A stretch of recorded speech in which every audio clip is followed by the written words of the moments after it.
Hey everyone, welcome to today's episode of the Rendina podcast. We have a special episode coming at you. We're going to be kind of visiting service-based businesses and interviewing the owners. I got the pleasure here to be sitting with Mike Fonte. What's up, man? How are you? Good. How you doing? Happy to have you. Yeah. So we're going to dive into Mike's story a little bit and talk all about small business, learn about the struggles, learn about how he built what he has here in this awesome facility, and kind of we'll just shoot the stuff there.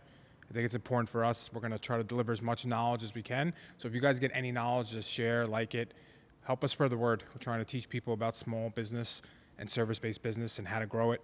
And honestly, to support each other. This is a tough world, and we just want to support each other in the journey. So what's up, man? How are you? Good. How you doing? Long time. I know. Yeah, we have a crazy story. We could tell that too. Like one of our mutual friends introduced us when you were Playing, yeah, I was still playing. I had just hurt like my back, and I remember I reached out to one of my high school teammates because he was a physical therapist and he was away, and I was like, hey, I need some help. Like, I need my back worked on. He's like, sent me to Joe, and then Joe worked on me, but obviously it was just in passing. We did the one time, and we never spoke again. And then you messaged me recently, and I saw it was like probably 3 years later, and I'm like, he looks so familiar. And then I put it like together after that. Yeah, it's so wild how things work crazy. out. Well, I'm glad we're reconnected. Yeah, exactly. So tell me how you started this business, man, or your journey. I think we start from the ground up. So you want like playing and everything? You want, yeah. Okay. Yeah, let's I think it'd be cool to hear your backstory too, because you got an awesome one. Yeah. So I started playing soccer when I was really young, maybe 4 or 5 years old, and I was never really into it in the beginning. But my dad like got me into it, and I was scared of my dad. So probably a year after like started playing, I told my mom, I was like, I don't really want to play anymore. And she goes, that's fine, but I'm gonna tell your dad. So he told my dad. My dad comes over and goes, yeah, if you don't want to play, that's fine. But if your friends are playing and you ever want to play again in the future, I'm never gonna let you play ever again. So I was like, all right, let me stick it out. Oh man. Yeah. So I was playing and I was just like enjoying it. But around like 9 years old, at the old Giant Stadium, there was, it's now the Red Bulls, but they used to be called the Metro Stars. They had like the first game of the season. I went to it, and they have in like the old Giants bubble, they'd have like games and stuff. So I was doing like some juggling over their competition before the game started, and then I went to watch the game. And like just before halftime, they made like an announcement like, and there was like 5 people they called, and then my name was one of them. Can you come at the field at halftime to do a juggling competition? And I was like, what? And I'm 9 years old, so I go on the field, and I am in front of the whole stadium in Giant Stadium, and we do the gun juggling competition, and we finish, and judges are there, and they like deliberate or whatever, and they say that I won, and I see myself on the big screen. I was like, I'm gonna do this for the rest of my life. Yeah, I was like, that's the moment it clicked for me. And I was like, I'm gonna play professional soccer no matter what. So from like that day on, it just like something changed in me, and I was just like, I need this. Like I'm just pushed, and it's crazy because I played ASO, which is like rec soccer, until 8th grade. And like all the kids now are like in academies from when they're like 8, 9 years old. And I was, I don't know, 12, 13 years old before I got into like a real competitive team. So I was playing like club teams and stuff growing up. Then I went to like a Division I school, but it's a lower level, like Division I. I went to Bryant, and I played as a freshman. And then I transferred after that. And I had a good season. I played a bunch of games, but I went to college because my mom wanted me to. Like, I always wanted to play professionally, so I transferred again to another D1 school in Virginia, Longwood, and I broke my ankle, so I had to redshirt that season. And then I transferred again. I was just being crazy. And I went to, you can't transfer from one D1 to another and then to another without sitting out a year, so I go into NAIA school. So I went to Rio Grande, and I was the youngest at 21 on the team. What's NAI? NAIA is like, it's not NCAA, it's like a lot less restrictions. So like, there's guys on the team that were 30 years old that had professional soccer careers that were like coming back and like getting educations. So I think they like honestly helped me. I was only there for a semester because it was just in the middle of Ohio, and it was just a lot. But it taught me a lot, like to play against like grown men. So then after that, I dropped out of college that December, and I remember my dad said to me, he goes, if you don't have a job and you're not going to school, you can't stay here. So I left. I was couch surfing at my friends' houses, anywhere that would take me. I was sleeping at LaGuardia Airport, like when I was going on tryouts, at bus stops, like anything I could. I was figuring it out. I was going to all these tryouts, and I was getting no's, and it was killing me, but I was still going. Like, it didn't matter to me. I was still going to keep going. Then one day I went to a PDL tryout, which is like a summer league in New Rochelle for Westchester Flames, and my first agent saw me there just at the tryout. I saw who was on the team, and I saw like they needed a right back, and I never played that position before, but I was like, it's gonna maybe give me a good chance to play with the guys on the team. Did it. He saw me play the position, started talking to me while I was while I was trying out for the team. He's like, I like you. I maybe want to sign you. And from there, 3 months later, he took me to Portugal, and I signed my first professional contract in like the 3rd division in Portugal. Had a great first year. I went the next year back into a 2nd division team. Did well. They wanted me to go on loan to like their 3rd division team, so I did it. Another decent season, but then I came back and there's not a lot of money over there, and even if they don't pay you, like my first season, I didn't get paid for 6 months.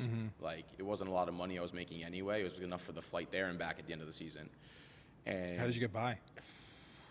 my friend, one of my really good friends, my first year. Well, we always ate at restaurants for free. Okay. Like you lived for free and you got to eat at the restaurants for free. So like the money you made was kind of for snacks and like going out and stuff like that. But so my 3rd year, I was like, talked to my agent. I was like, so what's the deal? Like, you talked to any 1st or 2nd division teams? 'Cause I was 21, so I was still young, 22, I think. And he's like, yeah, but none of them are interested. I got to send you to another 3rd division team. I was like, not happening, bro. Not happening. So I was like, screw that. Stayed in America, didn't have a team for 8 months, and I was playing anywhere and everywhere I could. I was going to the city, having games at like 9, 10 o'clock at night for like these Albanian teams, and they were paying me cash, and I was coming home on the train at like 1 in the morning with like $300 in my pocket, like sketchy stuff. But one day, one of the coaches was like, listen, you're too good to be here. I know that Red Bull 2 is about to start the reserve team. I'm going to get you a tryout. Went over there for a week on trial, and then the coach, John Wolnick, pulled me to the side at the end of the week and was like, Mike, I like you. Or sorry, he's like, I want to talk to you. And I was like, oh man, here we go. Like, I'm going to get cut. Like, this is it.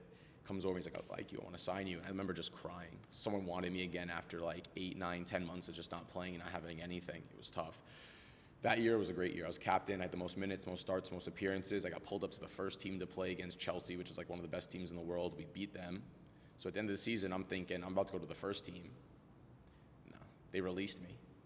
And I had a really good season, so it was okay. I went to Sacramento the next year, and they had won the USL 2 years before. Went over there. Me and the coach had a couple problems in the beginning of the season, but then I came back like the second half of the season, and I pretty much told him to like F off, and I drove back to New York in like 3 days from California, and my agent was like, if you don't go back, you're gonna ruin your career. Hardest thing I ever had to do was sit at the airport and be like, I'm actually going back. Came back, I was a last choice defender. I was in the stands with the fans watching the games. Damn. So I was working hard in practice, and one day, one of the defenders that was sitting on the bench got hurt. So I all of a sudden started sitting on the bench again. A couple more weeks go by, and one of the defenders that was playing gets hurt in the game, and I have to go on for the second half. I did well. Next game I did well again. The game after that I scored. The game after that I scored again, and I scored again, and you couldn't take me out after that. We won the Western Conference, and I was probably one of the better seasons I had. The next year I did so well that an MLS team bought me, Colorado Rapids, like in the beginning of the season. I went over there, worked hard for about a month, and I played the rest of the games of the season, 17 games. They fired the coach at Colorado, and the director didn't like me, and he was like, listen, you can either go to Phoenix on loan or you're not going to play here ever again. So I was like, all right. Went to Phoenix, best season of my career. I played every single game there, 31 games of that season, and we won the Western Conference again. I haven't told many people about this. At the end of the season, I was like, we were in the Western Conference quarterfinal, and I got man of the match. And the next game, we're obviously going to play the semifinal. And the day before the game, they tell me that they're going to fly a kid out from LAFC and start him over me. And I just didn't say anything. I was just laughing. Like, I just did all this for you this whole year, and then you're just going to like slap me in the face like that. So I didn't have a contract the next year, and they told me, it was like, go warm up. And like during the game, and I was like, okay. So I'm warming up, pretended I had an injury, and they kind of knew I was like lying, but I also knew that like if I go in there and get hurt, like I don't have a contract next year, like you're not showing me any loyalty, why am I going to show you any loyalty? And they kicked me off the team and told every coach in America that I had like a bad attitude and I was a bad person. I got blacklisted. Really? The worst depression I ever had in my life. I had to go to like a therapist. Like I couldn't get a team. I had to delete my Instagram for a little while. I'd be on Instagram. My friends were getting like Nike deals or going to like the national team and like signing here in preseason. And it was like devastating. Like I like literally didn't have words. I would sit in my car and I would just cry. Holy shit. Because I would wake up at 7 a.m. to go train by myself. And like I was just crying because nobody was giving me an opportunity. So a couple months go by, and one of my old coaches from Colorado was coaching in OKC, and one of his defenders like tore his ACL and calls me the next day and he's like, listen, I need you out here tomorrow. And I was like, I'll be there. Go out there. I did well. I had a new agent this time. We put a clause in my contract that in June or July of that coming season, which was like 4 or 5 months away, I could leave for free if I went to Europe. So June, July shows up. I had played every single game up until then. We pull the clause. I go back to New York and I'm like ready to go to like Sweden or wherever. Called my agent at the time and I'm like, hey, what's going on? This is after like a week. He goes, sorry, dude, I don't have anything. Right then and there, like it was kind of done for me. Like I knew like my career was over. Like I had the one strike and I took another strike, and I had been coaching at this time, so I kind of like was like starting to enjoy that a little bit too and growing this, not to where it is right now, but I'd be at the field like training kids. And there's not a lot of politics involved in this, obviously, and there's a lot of politics involved in professional sports, and that like started to hurt me too much, where I needed to like separate myself from that. So it's kind of where I started all of this stuff. Damn, that's a cool story. It's wild. Yeah. There's some things I want to dive into, and I guess ask you more about. Like, what was your mindset when your dad first told you, like, either get a job or you can't stay here, and you're sleeping in? Well, why did you pick LaGuardia first of all to sleep in? Well, no, because I had a flight to like a tryout for a team. Okay. Yeah, so like I was like, oh, I've got to be here for like a full day and just like sleep outside of like security and wait for my flight because I got nowhere else to go. Holy or shit, I'd message people on Facebook and be like, hey, I'll give you $20 to pick me up from JFK right now. Like it was like that crazy. Yeah.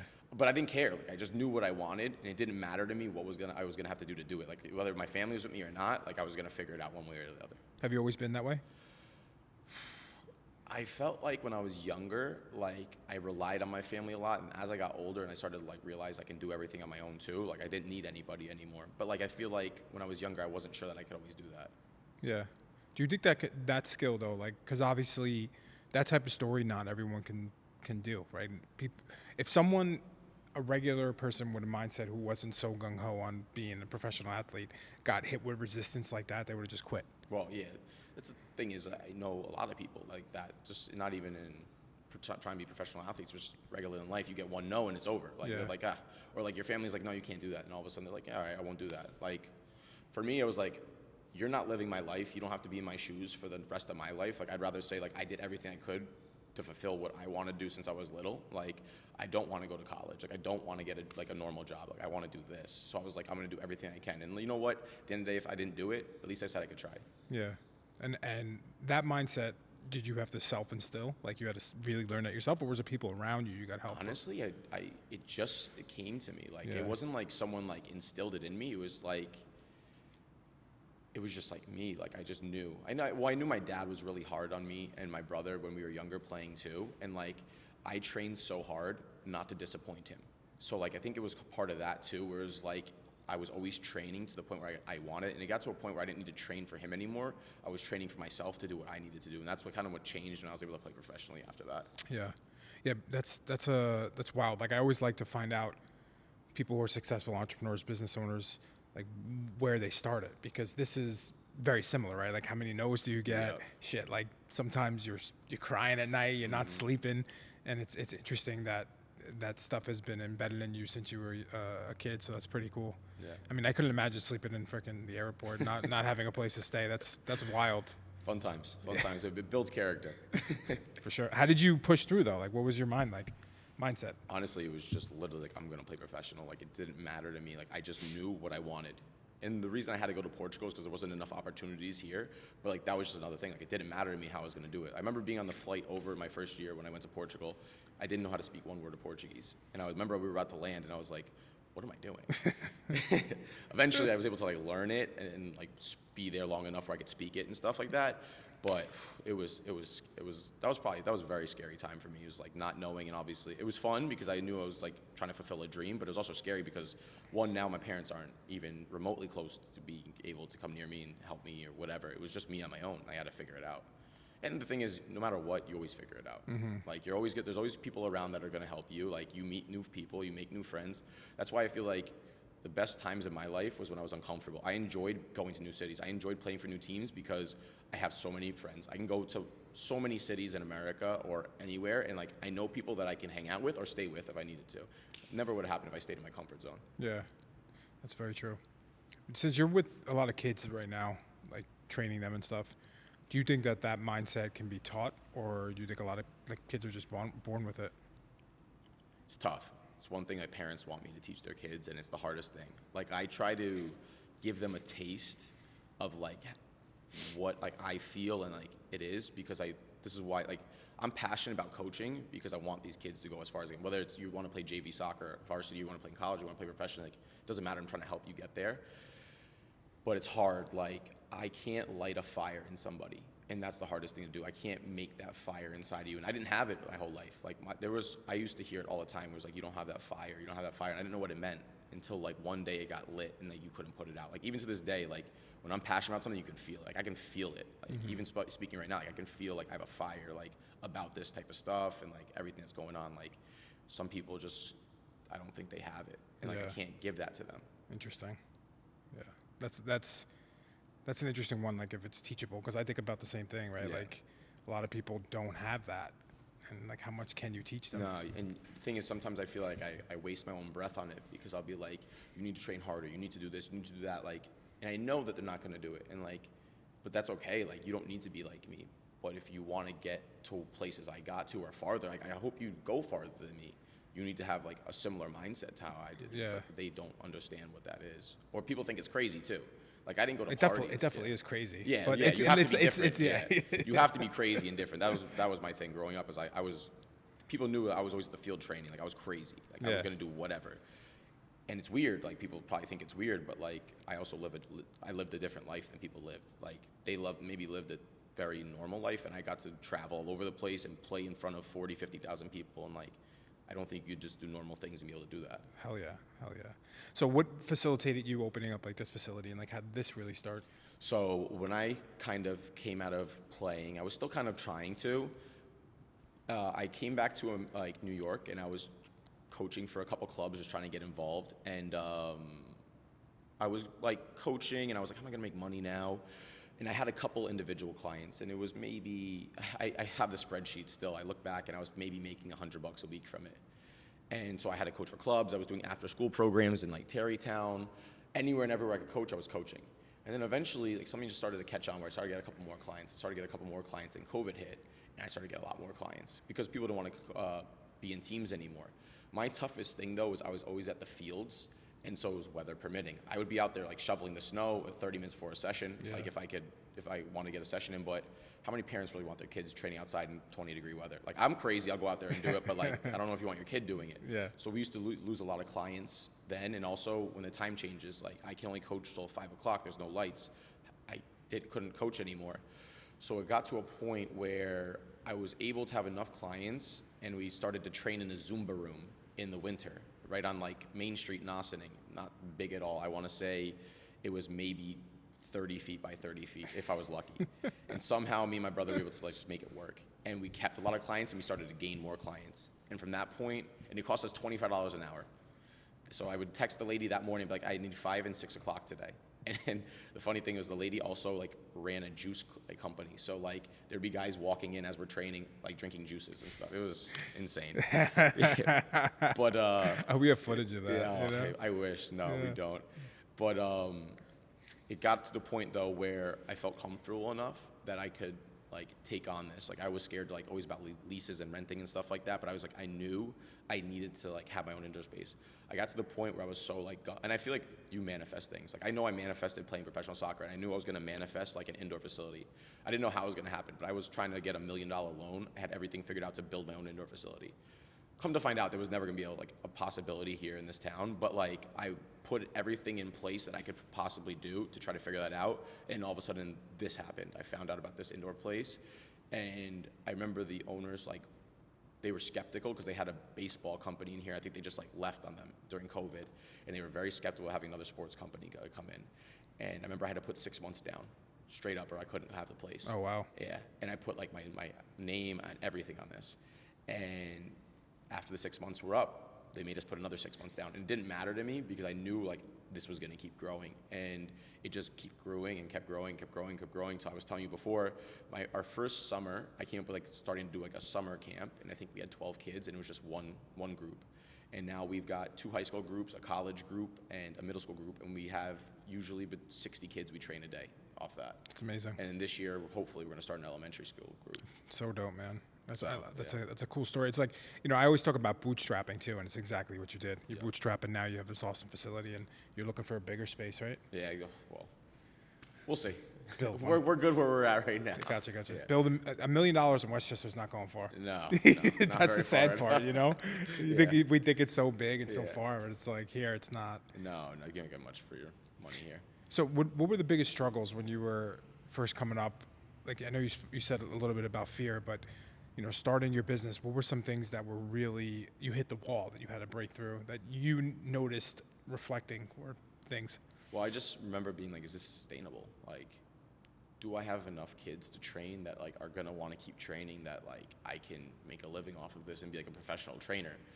And I wasn't sure, but I knew that like this is what I wanted to do. So I remember one day during COVID, I had read this book. It was called like the One-Page Marketing Plan. I think it was that's the name of it. And it just like lit a fire under me where I was like, I am not marketing good enough. Like, I made a website, I made a business profile on Google. Like, I started to make this legit, because in the past, I feel like parents be like, oh yeah, like this guy trains my kid here, like you should use him at this field. And all of a sudden, like, no, now this guy's got an indoor facility, he's got a legit website, he's got a Google business with like reviews and stuff. Like, you like look him up, like it's actually like you can see everything he does and like who he is, like it's all like legit. And I think that was like a big turning point for me in my business, is like to show that like it's legit. It's not just like everybody else's stuff. Like, this is different. And I think what book was that? I think that started to bring more people in, and obviously word of mouth is another big one too. Where it's like kids were getting success in their teams, and parents would be like, "Oh, like where does your kid train? Like how did he get so good, or she's so good?" And they would start directing them towards us, and it's just been growing like that. What book was that?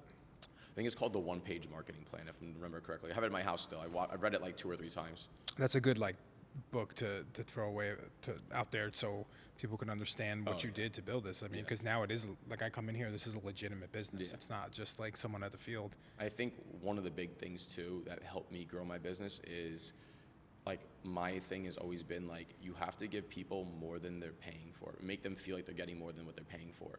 And like, that's my big thing. Is like, yeah, you come here, like the kids come here to train and get better, but I'm also helping you with your highlight tapes and figure that out. I'm helping you email college coaches. I'm helping you get tryouts with better club teams. Like, I'm pushing you to do more stuff than most people are. And like, listen, like, I'm not doing it for money and stuff like that. If I was, I would never have gotten this far. Like, I do it because I enjoy this and I want to push these kids as far as they can, because that's just my passion now. Like, I had to put my competitiveness from playing professionally somewhere else, and now it's like here to push these kids to like all do what I try to do. That's your passion. Yeah, That's my really passion cool. now. Do you guys have like a solid core values here and stuff like that in the company? It's on the back of my shirt. It's not over here. It's right there. My dad said that to me. My dad said a lot of stuff to me when I was younger, and that's the one thing that stuck with me. Every minute you're not training, someone else is. And every time I would sit down and like on the couch, I'd be like, oh shoot, I gotta go outside and train. Oh, like that guy's out there training right now. I've gotta go like outside. It's raining, doesn't matter, I gotta go outside and train. And I try to instill that in every single kid that comes here. It's like, there's millions and millions of kids trying to play soccer. There's only 11 spots on the field. There's only a certain amount of scholarship money. There's only a certain amount of spots professionally. And like, if someone else is training and you want that spot, you need to be training too. I love that.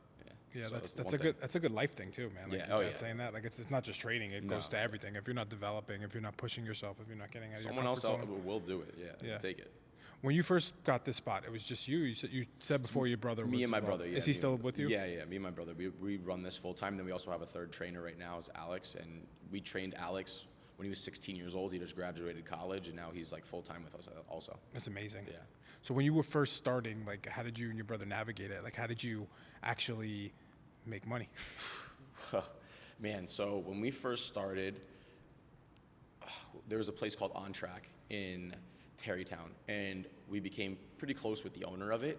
And somehow I got a key to that place. And I used to just run sessions in the back. Yeah. And he was really nice. He wouldn't charge us for it. And that's kind of where it got to start. I'd go to the fields and I'd be doing sessions. Remember the first time I ever did my first individual session? I was training at the field with my brother. And I remember I walked up to a dad and he has a kid. And I was like, hey, like, would you be interested in like individual sessions? I was like, I played in Portugal for 2 years. And the guy's like, all right, yeah, sounds good. How much? And I was like, I don't know. And that's where that's where I did my first ever client came from. And then we just grew from there. So just a cold call. right into the guy. So with I've heard of On Track before too, and that was like your first go at being indoors. Yeah. Then the owner Kevin was really nice and like helped out. And I obviously try to do things in return too to like keep the facility going over there, but that's where we got the start because it allowed me to keep a couple kids going while it was like not good weather, whether it was raining or cold or whatever. I was able to still run a couple sessions. Yeah. But that's also when I didn't really care about this either. I was still trying to play. It was just to make a couple bucks when I was like off season to try to keep going. I see.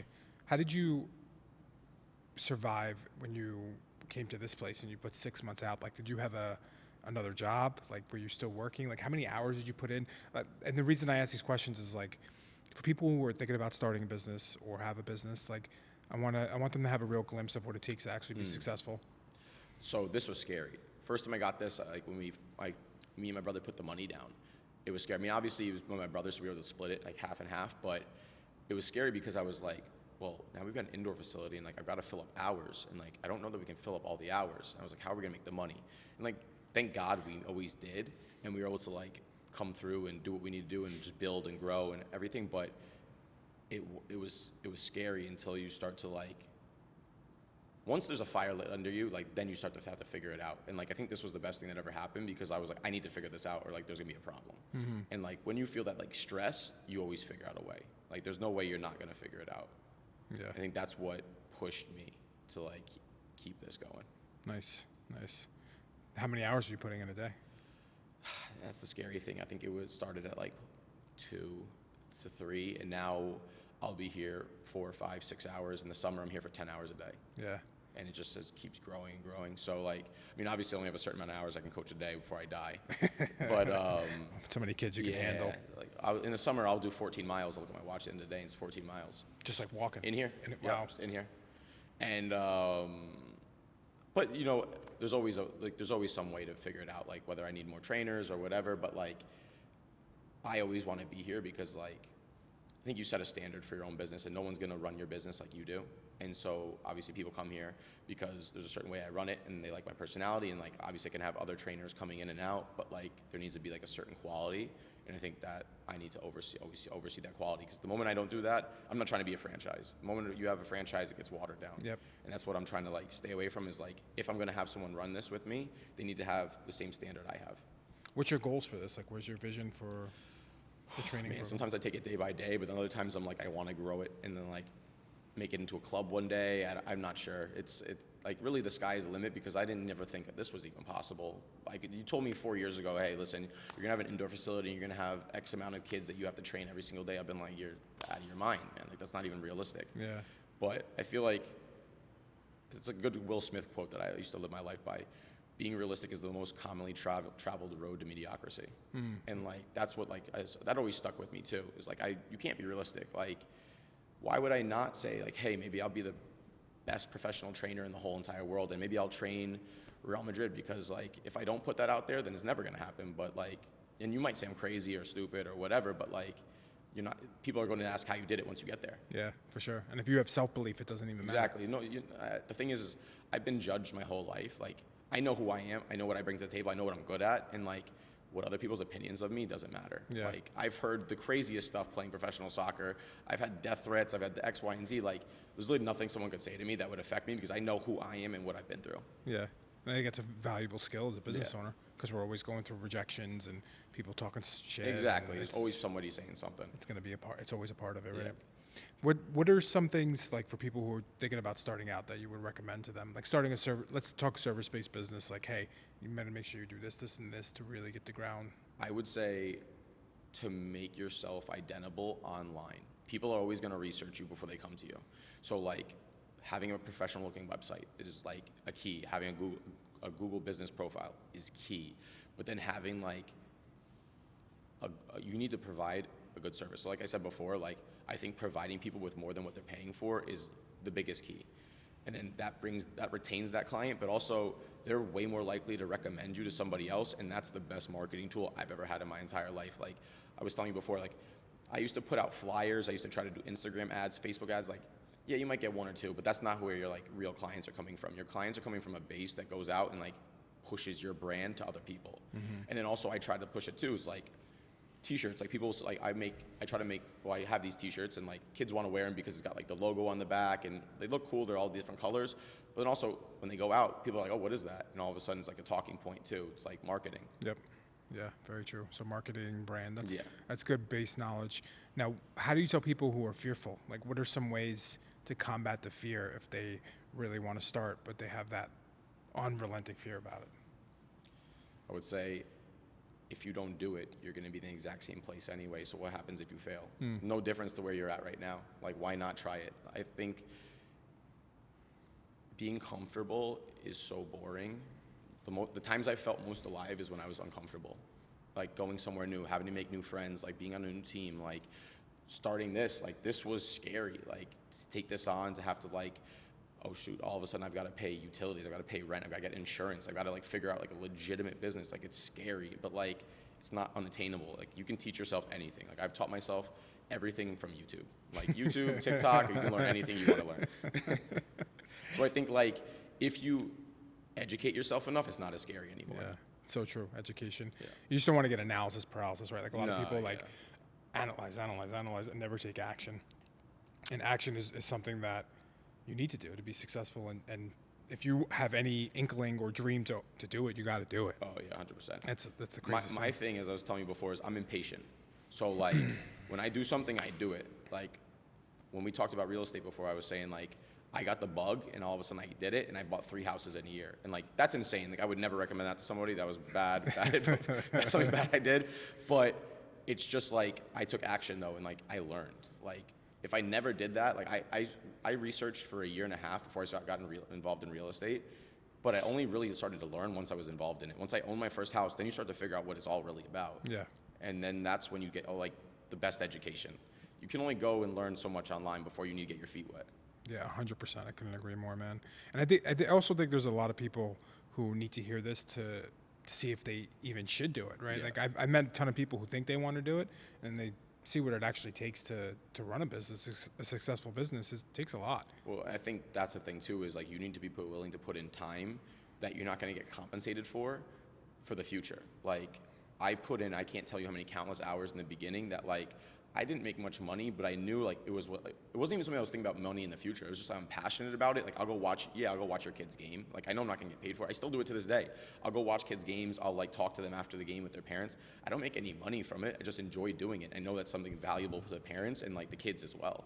So like I think that you need to be willing, like I said before, to do more than what they're paying for. And I think the more you do, it's like watering a seed. Like you're not going to see it for a while, but eventually when it sprouts, you're going to get the fruit. And I think that's what people don't realize. They're so impatient. They need it. Like I think too many people are worried about instant gratification. It's not something you're going to have in your like business. That's 100% true, man. That's 100% true. That's a demise in a business. You know, you got to think like 5-10 years down the line. Exactly. Like where are you going to be? And you're putting in that grunt work, like you said, watering the seed. That's really, really good. You said something too there, and I'm curious your take on that. Like, what would you say to people who are like, I'm really passionate about this? Like, how do you balance passion and business? Because for me personally, it's very hard. Like, I'm passionate in what I do, but like, you need to make sure you're looking at your business too. So how do you manage it? Man, that's a tough one. Like you just said, like I'm very passionate about my business. Like my kids are like everything. Like I'll go to bat for these kids no matter what. Like I'll do anything for them. But obviously you need to like, in certain terms, like I know that maybe some kids, and this is gonna sound a little bad, but like some kids and parents are like a little delusional, like think they can play in certain places that they can't. And I need to like, I'm passionate. I want that kid to go as far as he can, but I also need to be realistic with them and be like, hey, listen, you're not ready for that level yet. Like, and I don't want to put my name on the line because I mean, I'm really passionate, but like if I put my name on the line for someone else, all of a sudden maybe that ruins an opportunity for someone else that could take that in the future. So I think But I think you need passion for your business, though. Like, Yeah. you definitely 100% need passion to grow your business. Like, there's no way you can have it without it because, like we said before, like, no one's going to grow your business like you. And, like, you need to have that fire to want to do it. And, like, that only comes from being passionate about what you're doing. 100%. Cool. So for closing, how can people find out more about you or your spot at Fonte? So I made my website, so you guys can check it out, defontprotraining.com. We got an Instagram, Defont Pro Training, TikTok. I do it all. I have my personal Instagram, Mike Defont, where I post all my stuff here. I think that's kind of it. And we have like a YouTube channel, but I don't use it that much. Okay. Soon you'll be on it all the Yeah, time. we'll get on it. All right, everyone. If you like that, please follow, give this guy Mike Defont a follow. He's very valuable, and you can see he has extreme passion. Small business is the best. You could see right from the source the passion oozing out of this guy, and this is why we're doing this podcast, to show you that what it takes to be successful in small business. And you should be smart small business. Come support him. Come support us. Thanks for watching. Ciao.